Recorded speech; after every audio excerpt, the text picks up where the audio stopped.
Most doctors treat commercial loans like home loans. That mistake can cost you tens of thousands of dollars in missed approvals, higher interest rates, or a loan rejection after you signed the contract. Some of them just have a hard line in the sand, like once you pass this date, this is what happens. You've got to be so careful that you review those contracts and you understand exactly what you're getting yourself into and what the repercussions are. In this episode of Investing for Doctors, I'm joined by Eloise Dooley from Two Birds, One Loan, our commercial lending expert, to break down how doctors should really approach buying commercial properties. In this episode, you'll learn the difference between full doc and lease doc loans, and why one requires minimum paperwork but a much bigger deposit. How banks assess rental income, tenant strength, and loan terms to help you get the best loan you can. What to know before choosing a bank, non-bank lender, or private lender for your commercial loans. And why financing should always come before signing anything, especially in the commercial space. You've got to make sure you've got a clear exit strategy until you can get to that next stepping stone. Make sure you're mitigating the risk up front. If you're buying a practice building or looking to grow your property portfolio, this episode could save you from serious lending mistakes. Now let's get into it.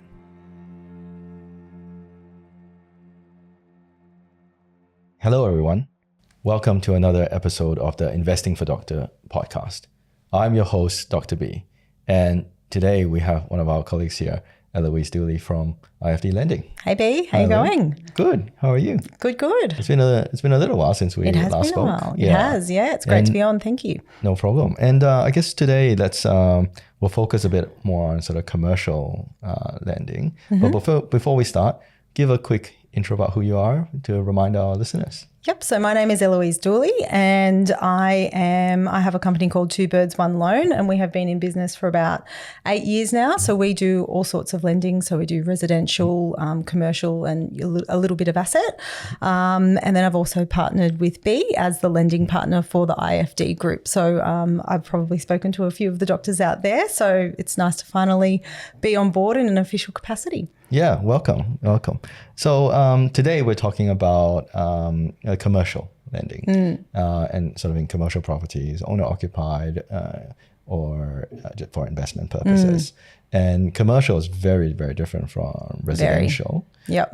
Because the loan products are completely different and there's a lot of different requirements and different loan structures as well. I know it's not brief, but briefly tell us what are the products out there or options available to someone who wants to get into commercial lending? Yeah. So, I mean, look, commercial is very different from the residential space. So the residential lending space falls under, the NCCP, which is the National Consumer Protection Code, whereas commercial lending has its own set of rules and regulations, and it's a little bit more malleable to suit, the needs of all the different lending situations out there, specifically for people that are borrowing, in companies and for commercial securities.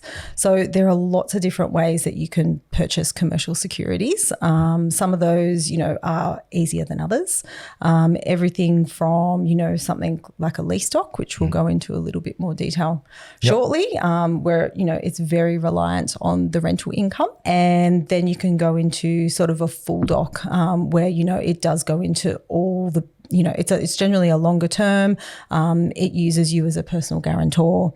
And, you can, there's a little bit more flexibility, I suppose, in the way that you structure a full doc loan because the bank has all of the information. So it's a lot more flexible in terms of all the usual variables that we consider. That's right. Yeah. That's right. So the lender is probably more willing to come to the party on a full doc loan. There's lots of additional levers that they can pull based on your individual circumstances, based on properties that you own, based on your income, based on the type of security it is, based on how much deposit you have. There's lots of levers that you can pull to get it across the line in the full doc space. So the way that I view it is that from a residential lending, it's a very retail focused product. So it's got very set sort of terms and structures in how the rules of engagement are so that the banks can't be lending irresponsibly. So it's almost like a consumer protection. It is. Yeah. And look, commercial loans are still quite different from the resi loans, but generally the loan terms, they're generally a little bit shorter. There are a few lenders that still offer the 30-year loan term. However, most are sort of like 15 to 25 years on average, depending on the purpose. So, I mean, depending on whether it's for owner-occupied purposes or whether it is for investment purposes. And that can all be teased out at the time. And, the banks all have specific commercial teams to workshop these deals with you, and you will be generally allocated a banker, and they will sit and they will workshop this with you and figure out what, income is usable, what structure is right for you, and just make sure, it works on all facets. Yeah. And from, I guess, your perspective as the mortgage broker, you sort of assist the client in workshopping all the numbers to present to the bank, because otherwise it might seem a bit overwhelming if you're going directly engaging with the bank on this. That's right. Yeah. That's right. Because not all banks are created equal either. So one bank might have a certain appetite for security A, and another bank might have an appetite for security B and C sort of thing. So, and I suppose that's where we come into play as well. Like, we do these deals all the time. So we sort of know that, that lender likes this, that lender likes this. So, we can sort of do a little bit of a process of elimination up front and pre-vet that. And then we can package it all up and just have a look at where you're sort of sitting. And I think one of the other things is sometimes you need to be selective in regards to what you actually supply to the bank. Sometimes it's not good to supply everything up front, because once they've seen a certain information, it can be counterintuitive for an application. Right. For example, if we're just going to be relying on BAS for an application, you don't want to supply them with the full financials, because once they've seen that information, it might not convey the story that we want to convey. So there's lots of ways that you can assess commercial deals as well.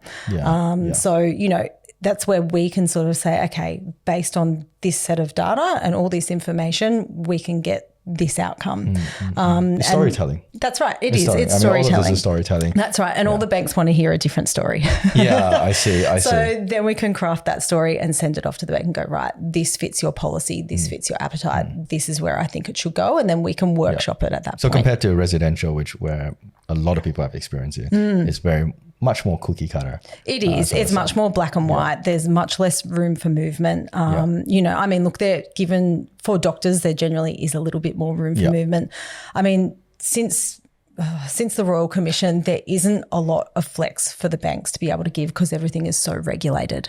But in the commercial space, where it's not as regulated, there's a little bit more flex. So you've got a little bit more opportunity to tell that story and mitigate any factors that might not be getting it across the line. Okay. So I guess there's, as you alluded to earlier, there's the lease doc and the full doc, which are sort of the templates on assessing these, how you get a loan. So tell us, full doc just sounds like you just give them everything. So it's full documentation. You give them everything they want, and then they'll make an assessment. That's right. And they rely quite heavily on your personal servicing position as well. So they take into consideration your personal assets and liabilities, your personal incomes, your partner's incomes, whatever that may be. They look at the full box and dice. Whereas for some clients, we can do what's called a lease doc.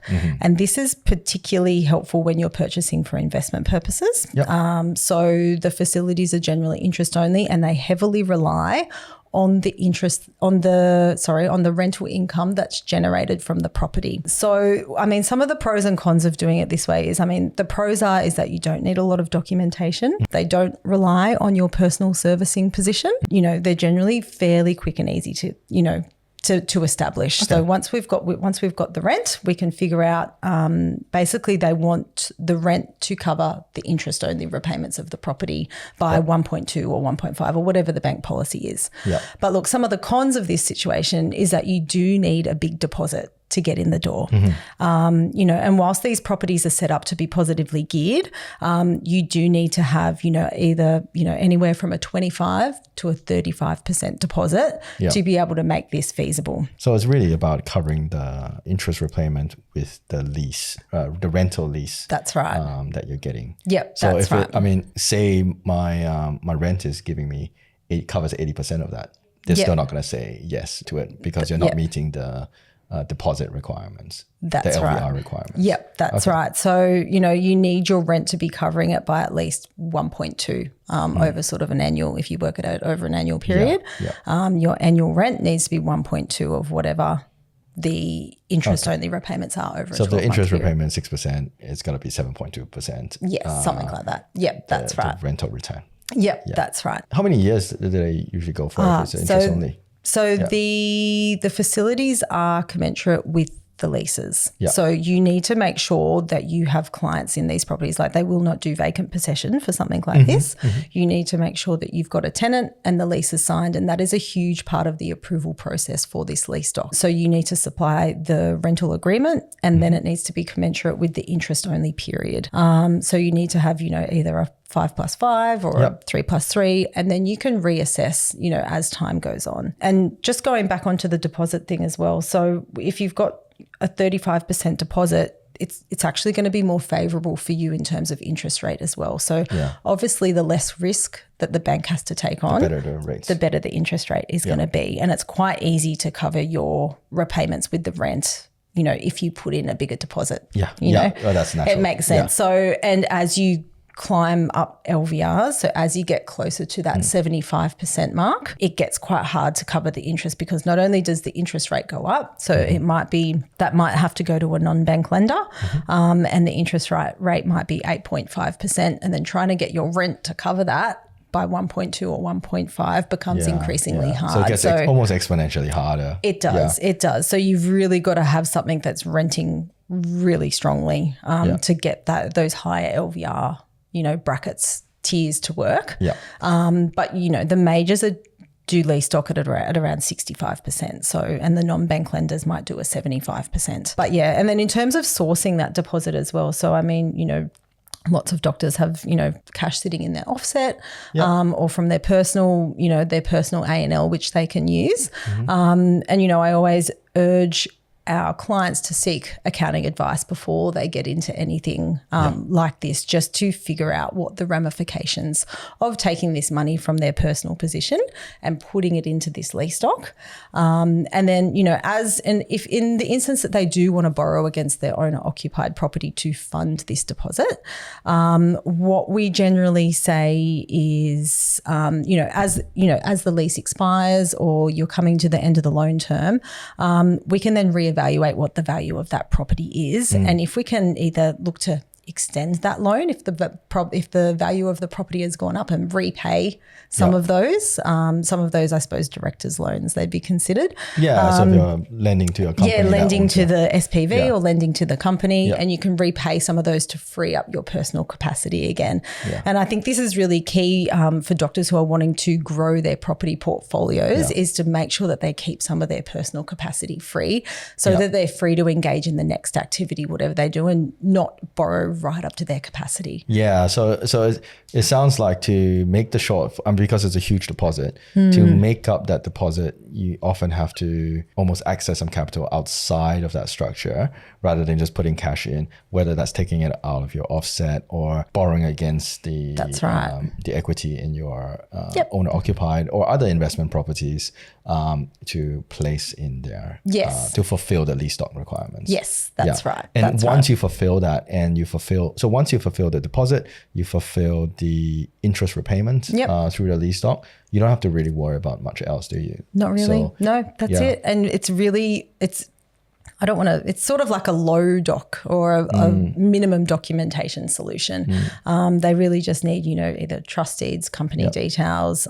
They might ask for your tax accounts just to make sure you're up to date with everything, but really, really minimal information. And if you're looking at moving quickly, it's actually a really good option because they're generally much quicker to get assessed. And then at the end of that interest only term, we can reevaluate that with the bank. So whatever we want to do, and, there is flexibility to move that over to a term loan at the end of that facility, or even vice versa. I had a client where she's like, well, let's just do a term loan to begin with, and then maybe at the end I'll put it into lease doc, or vice versa, because your requirements change over time. So, I have asked this question before. They are always quite flexible to refinance it to a different facility if it works out. So what happens with the loan at the end of a lease if the tenant doesn't extend it? Well, I think then you just have to reevaluate your options and just have to try and get another tenant in as quickly as you can. And maybe if there's scope to put it on a term loan, you can look at doing that. But commercial is a little bit more tricky because they don't really like vacant possession. So they will factor that, if the property is vacant possession when you buy it, They won't factor any future rent into the workings. Yeah.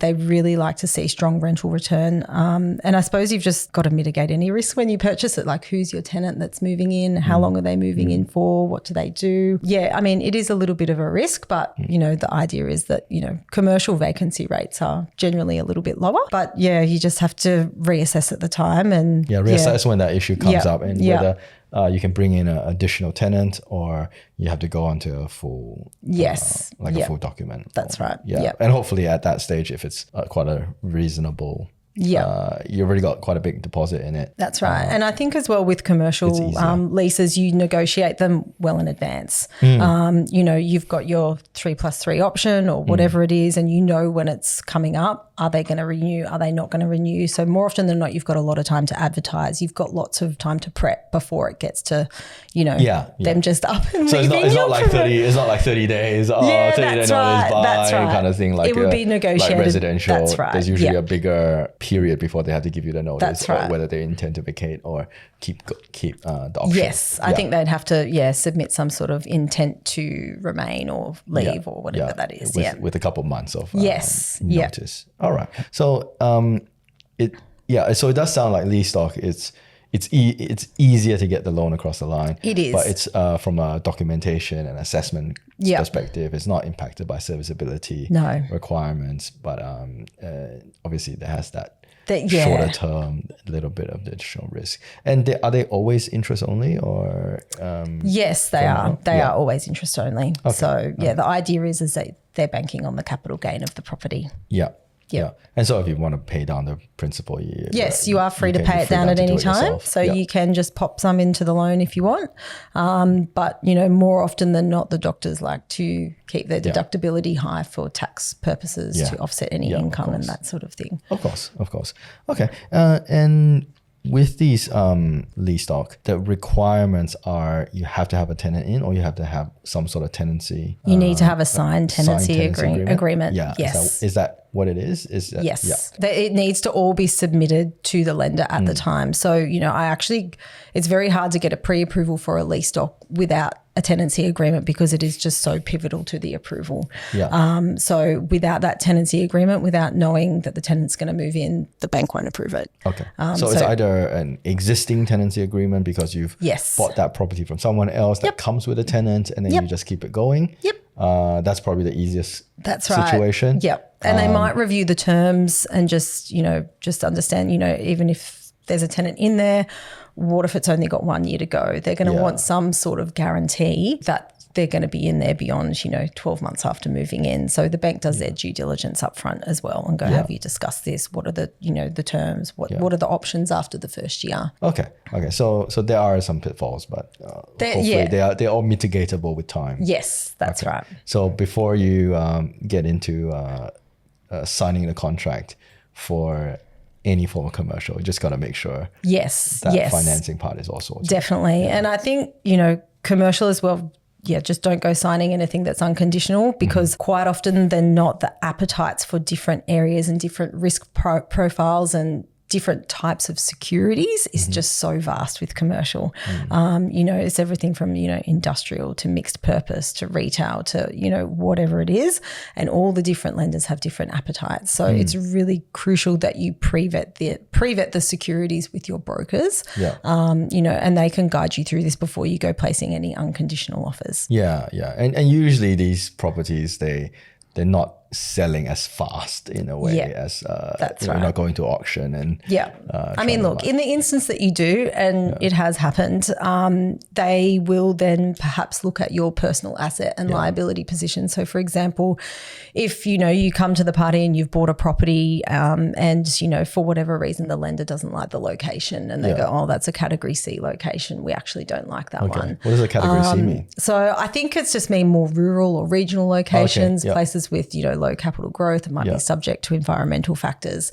There could be a whole host of reasons why the bank doesn't like it. So it's everything from category 1, which is your metro, easy to sell, whereas, you go down the line 1, 2, 3, 4. They're harder to flip. for the banks essentially at the end of the day. Oh, right. So they're assessing how easy it is for them to offload it if they have to repossess it. Yeah, right. That's right. So, and in that instance, what they might do is they might lower your LVR. Yes. So they might say, hey, you actually need more of a deposit, Yeah. or we're going to need some other security to back this property. Yeah. So they might say, hey, do you have an investment property that we can take a small charge over? And then it's sort of like a guarantee in a way. Yeah. And then as the property grows in value and the LVR requirements are met, you can release that charge in years to come. But it just gives the bank additional security on the property based on the LVRs. It's all about risk, isn't it? It is. Yeah. Excellent. And so once you have all these things in place, you tell me the process is, you place your offer, you purchase it, and the bank reviews all the documents. They say, okay, and that's it, right? That is like, look, it depends on at what point you engage your broker. Yeah. For a term loan, it's much easier to get a pre-approval in advance. Yeah. Because, we can make some assumptions. We can go, look, the rental yield's going to be this. We're looking at a purchase price of $1 million. Yeah. We've got this amount deposit. We can establish the parameters a little earlier and have a pre-approval ready to go. And then in that instance, it's similar to the retail space. You would just give us your contract of sale, let us know how much deposit you want to put in, just figure out the final numbers. And then the bank will go and order a valuation. Yeah. So they will go out, order the valuation, and, more often than not, it will come in on, whatever you've paid for it. Yes. It'd have to be something pretty obscure or priced incorrectly for it to come back wrong. They'll go out and do their val. The val comes back, and then they issue the loan docs, and we get it all underway. And the settlement process varies slightly state by state. Yeah. So New South Wales is going to have your 6-week settlement. For other states, it might be 4 weeks. And then that gives us a chance to get all the finance unconditional before you go paying any deposits. So by all means, place your holding deposit of, $1,000, $2,000, whatever it is. But yeah, we always like to have a formal approval before you go handing over any big sums of money. And that's just the standard process in commercial, isn't it? Yeah. Look, unless the vendor has another motivation, unless they want to sell quickly or they want an extended settlement. But look, that will all be in the contract up front when they give it to you, and you get your solicitor or your conveyancer to review that, and they bring that all up with you in advance. Okay. And do you find, because you brought up the conveyancer and solicitor, with commercial, do people tend to use more one over the other versus residential? Or I think some conveyancers don't do commercial. So I think it's important that you ask them if they've got any experience in commercial, because I think, they can be slightly different contracts, have different clauses. Yeah. It really just comes down to personal preference. But I think, if you are using a conveyancer, you just need to pre-vet with them up front. Do you do commercial? Because not all of them do commercial. Yeah. And if you've got a solicitor, look, they will cover all grounds. But it is, again, conveyancing is state by state. Yeah. So you do need to find someone that specialises in either commercial, residential, or both in your state of purchase. Yeah. Yes. Yeah. Especially in this day and age where you do buy stuff from interstate, you just got to find the local person and that's right. And not just use the person you've always dealt with. Yeah. That's a very good point. So Elle, you mentioned in an earlier statement that there's different kinds of lenders, and different lenders have different appetites for different kinds of products. So what do you what are you typically seeing in the market right now? Especially with the big four, the second tier banks, and then also the non-bank lenders. Who are really interested in lending commercial, who are sort of less so, and where do they sit? Look, all your big four lenders have big commercial factions of their business. Yeah. And it really just depends on, it's quite a relationship game in the commercial space as well. It's all about who you know and, what relationships you have. But then also it does come down to the products as well and the interest rate at the end of the day. Yeah. So some of them are more competitively priced than others. Some of them like certain types of security. So, for example, Westpac is really good in the medico space. Yeah. They love doctors. They've got all sorts of wonderful products to cover purchasing of your medical practices. centres, everything. I mean, even outside of medical, everything from daycare centres to veterinaries to, whatever it is. Quite often a lender will specialise in a certain field and do it well. Do you find if that's the particular kind of product they have, or it's just the way they classify their products, what we say the approved cases and non-approved cases? I think it's just the way they classify their products. I think it also comes down to a risk profile.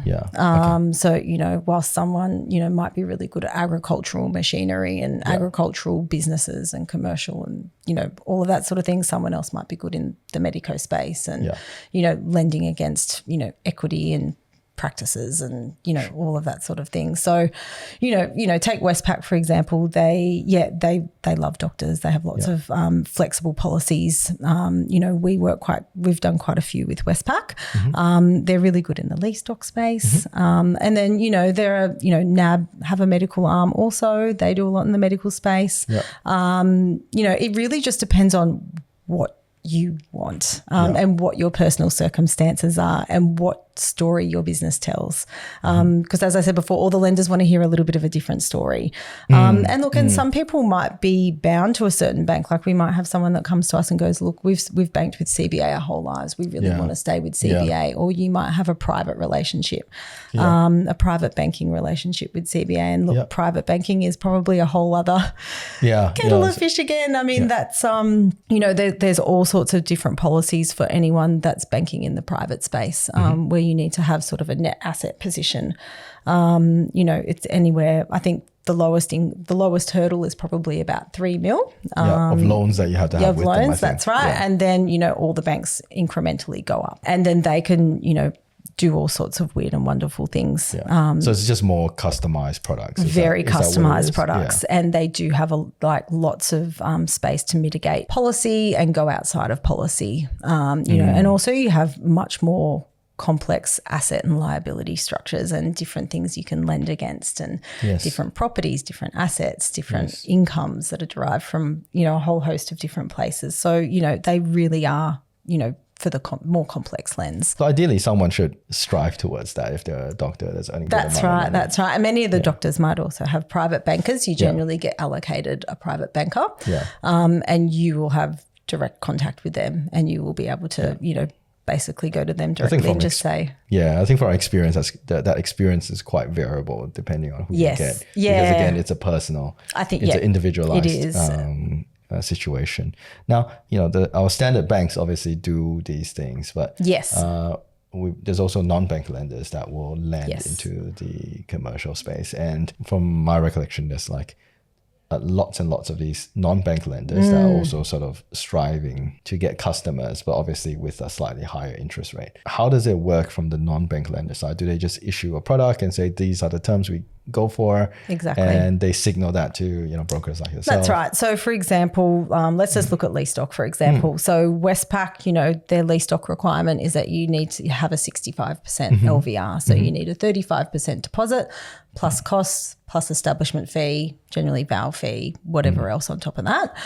So the barriers to entry are quite high. So it's it is nearly 40%. That's right. It's a huge big deposit. But the interest rates are more competitive. They might be around the 6% mark or whatever it is. However, if you don't have that 35% deposit but you are still interested in doing lease doc, you can look at other lenders such as non-bank lenders that will allow you to increase that LVR. So for example, a lender like La Trobe, they might do a 75% lease doc for you. However, their interest rates are going to be, much more expensive. They might add an extra 2% or whatever it is. They might have higher establishment fees, that sort of thing. But, if the rental return is strong and you can get it to cover the interest, it's a long game. And if you think the capital gain is there, then it might be worth it. It just gets you in the market and gets you to where you need to be. And maybe in years to come, it might be a stepping stone. So some of these non-bank lenders are really great to get you to where you need to be in the short term. And then get off and that then too. Once your position changes or the equity position changes in the property, you can refinance out of that and go back to, a conforming lender with a lower interest rate. So just because it's the first thing that you do, it doesn't mean that you need to stay there forever. Absolutely. There's a time and a place for them. And that's why, you're paying a little bit more for that. That's right. Yeah. Okay. So, I mean, from a non-bank lender, using a non-bank lender perspective, Yep. from the customer's perspective, is there any real issues with using them apart from the terms are different? You know, a lot of people are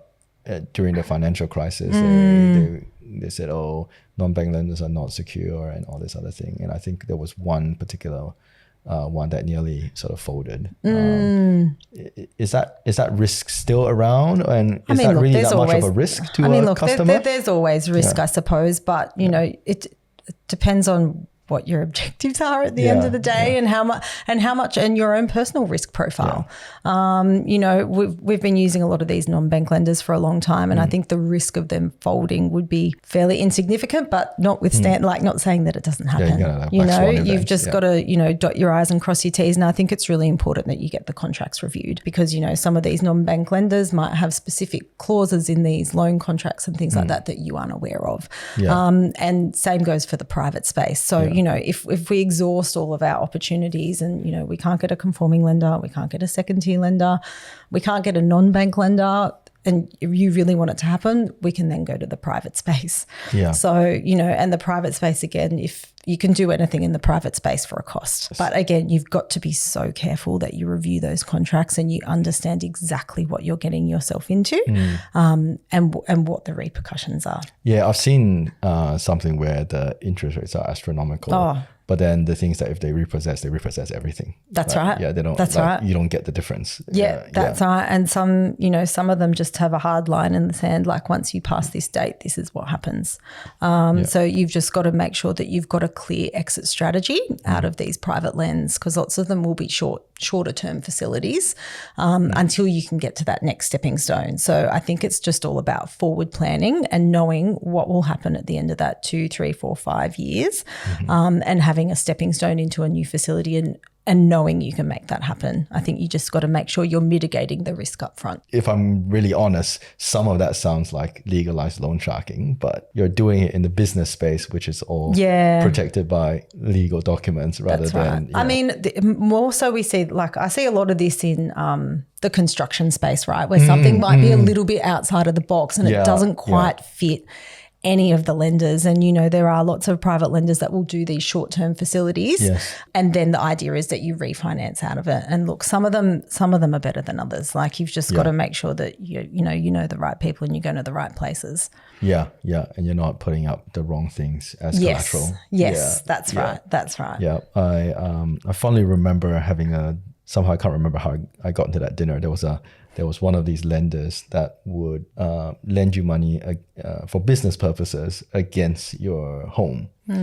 And I vividly remember he actually said it's actually better for him if they don't repay him. Oh, I know. I've heard those stories too. And I'm like, oh my gosh. so it's kind of... we're not in that game. No, we're not. But I'm just saying, like, just as a warning to people. I know. There are people out there that do it. There are lenders like that out there. I know. And that's their sole objective. But it's entirely legal because of how the documents... You sign the dotted line. So, you know, and that's why I say you just got to be so careful. And just, you know, no one wants anything to be repossessed. So, you know, clear exit strategy, clear plan. Make sure that you know what you want to get the money for. Particularly, I'm sort of thinking from a construction perspective, because that's where I've sort of seen it most. But it's just about having a clear plan. And do you think this is like the something that perhaps a bigger lender should come in, but they just can't be bothered because it's I think they're just bound by policy. Like, sometimes, you know, we could have all the mitigating factors in the world, but then, you know, credit just won't sign off on it because it's outside of their risk appetite and, you know, it's outside of their policy and their remit. So, you know, sometimes you just can't get it to work. But look, there's someone out there that will do everything, but at a cost. Yeah, that's like everything in life, you know, it's at a cost.